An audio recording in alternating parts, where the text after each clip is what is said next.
ازاي نعمل اعادة تنشيط لشبكة الواي فاي بتاعتنا على موبايلنا بتاع سامسونج بكل سهولة وبكل بساطة وبدون اي ادنى مشكلة تماما. تابع مع الشرح. كل اللي علينا هنمسك موبايلنا بتاع سامسونج اللي هو فيه شبكة الواي فاي ضعيفة، وبعد كده هنروح على الهاتف. السحب الهاتف. هنخش عليه بالشكل ده. الهاتف مربع تعديل. وبعد ما احنا دخلنا على الهاتف بالشكل اللي انتوا شايفينه حضراتكم دوت، هنطلب الكود ده مع بعض علشان خاطر نقدر من خلاله نعمل اعادة تنشيط لشبكة الواي فاي بتاعتنا على موبايلنا بتاع سامسونج بكل سهولة وبكل بساطة بدون اي ادنى مشكلة تماما. الكود هو نجمة علامة النجمة. العلامة النجمية. شباك صفر هاش. العلامة النجمية. 2 4 2 2 6 6 7 6 6 6 3 4 3 شباك. علامة صفر هاش 2663.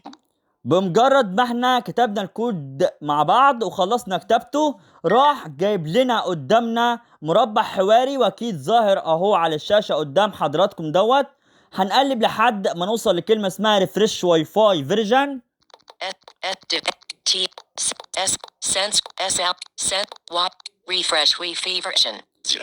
هي الكلمة دي بالظبط اللي انا واقف عليها، اسمها ريفرش واي فاي فيرجن. بمجرد ما حضراتكم بتدوسوا على الكلمة دي اللي انا واقف عليها بالظبط اللي هي اسمها ريفرش واي فاي فيرجن، الموبايل بيتقفل وبتعمل له اعادة تشغيل مرة ثانية، وكده الانترنت بيرجع فيه سريع زي ما كان الاول، وشبكة الواي فاي الاشارة بتاعتها بترجع كاملة زي ما كانت الاول بكل سهولة وبكل بساطة بدون اي ادنى مشكلة تماما. ويكون في علمكم الكود ده خاص بموبايلات سامسونج فقط لا غير.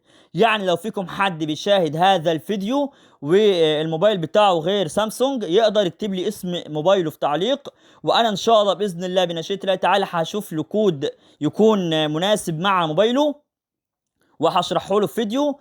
ولحد هنا نكون وصلنا الى نهاية هذا الفيديو بتاعنا. اتمنى الفيديو يكون مفيد لحضراتكم، ولو اي حد عنده اي سؤال او اي استفسار او اي مشكلة مواجهة من الفيديو بتاعنا او من فيديوهاتنا عامة او من عالم التكنولوجيا عامة، يقدر يكتب لي سؤاله او استفساره او مشكلته اللي مواجهة من الفيديو بتاعنا او من فيديوهاتنا عامة او من عالم التكنولوجيا عامة في التعليقات، وانا ان شاء الله باذن الله بنشيط الله تعالى هشوف كل تعليقاتكم وهرد لكم عليها باذن الله.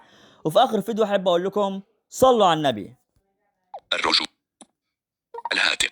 الرجوع.